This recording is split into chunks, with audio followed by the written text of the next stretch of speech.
have probably about 15 minutes. I'll take as many questions as I can during that time, if questions really vigorously, and I'll make sure to repeat every question on the microphone just so you can all hear. Now please join me in welcoming back to the stage, filmmakers, Joe.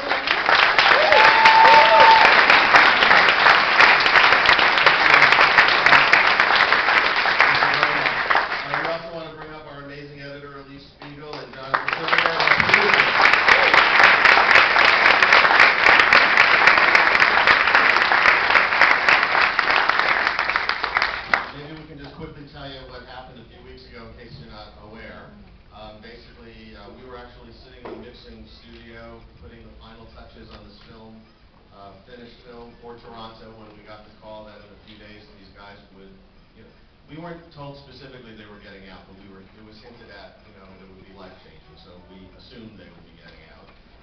And we went down with our cameras and filmed a new ending, and of course that new ending that most of you, I think, know. Do people know what happened? Yeah.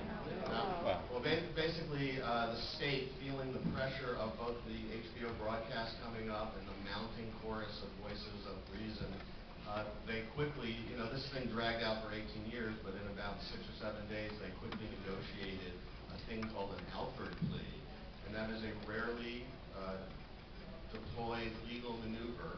In fact, I think it's never been used in Arkansas before, and it's only been done a handful of times in American justice.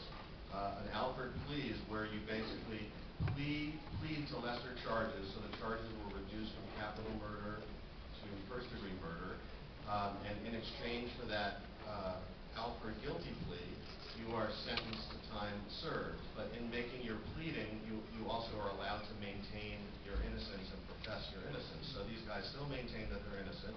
They took the deal because of the reduced sentence. But it means, it's very bittersweet. It means they walk out of prison as convicted killers, but in fact they should be, obviously, in our eyes, fully exonerated. But after 18 years of the slow wheels of injustice, who could question, particularly somebody on death row, for taking the deal? So they're free but not exonerated. Does that mean the case is closed, or is it possible to reopen? Well, I think that's the,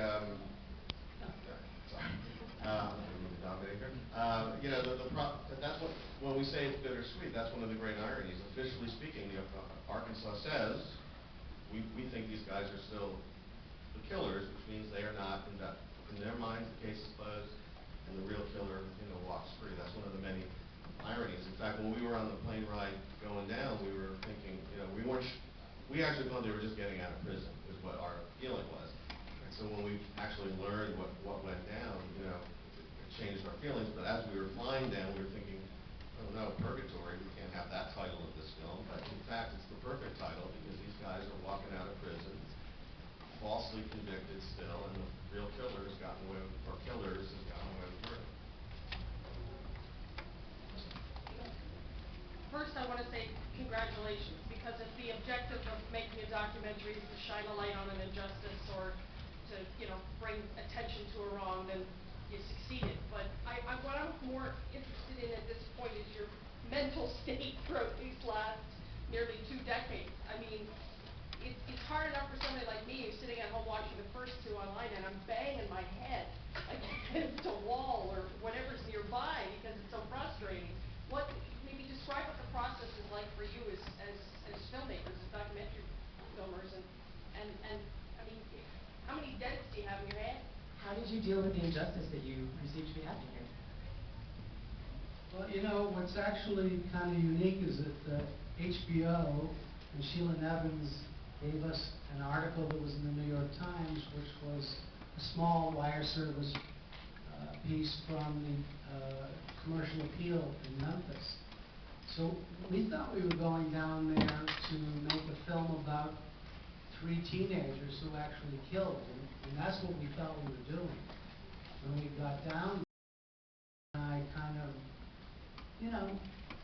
1 and 1 wasn't equaling 2, and things didn't seem quite the way they were in the newspaper. So we went back to HBO and we said, look, there's a different kind of film there. We should really go down. And I think within a couple of days we actually went down. And as time went on, and we actually met the 3 defendants and their families. We didn't believe that they had done it, and still don't believe that they had done it. And it's been 18 years, and yes, it's been a major, major part of our lives. I don't think a week has gone by that we didn't hear from somebody who wanted to know what was happening. And our lives changed. You know, Joe had two beautiful daughters in that period, and sort of lost some of his ability to deal with the innocence of youth because of what we saw was going on there. And I had, 3 or 4 more kids than I have now, and it's never been away from us. So I'm thrilled. I mean, one of the best days of my life was when those guys got out, and you could actually see them breathing fresh air and going in elevators. And Damien was using a butter knife, which you'd never have on death row. So all these moments added up over the 18 years, and it's probably one of the greatest days that I've had. So if it was tough watching them on TV, imagine how it was to sort of live it out. And whether we do Paradise Lost 4 or not, I feel great. I really feel great. But it's also deeply disturbing that we have the result that we have, I have to say. I'm deeply disturbed by it. I mean, the state He's of... deeply disturbed, normally. The state of Arkansas should have had the courage to fully exonerate these guys, but they were afraid of lawsuits and afraid, and anyway, I'm happy for the guys, but it's deeply disturbing, And last year I was sued by Chevron for my crude movie. I'm not sure if anyone knows that. Big First Amendment battle, and the courts completely sided with big oil corporation. I mean, I'm just disgusted with our legal system, quite frankly. Anyway.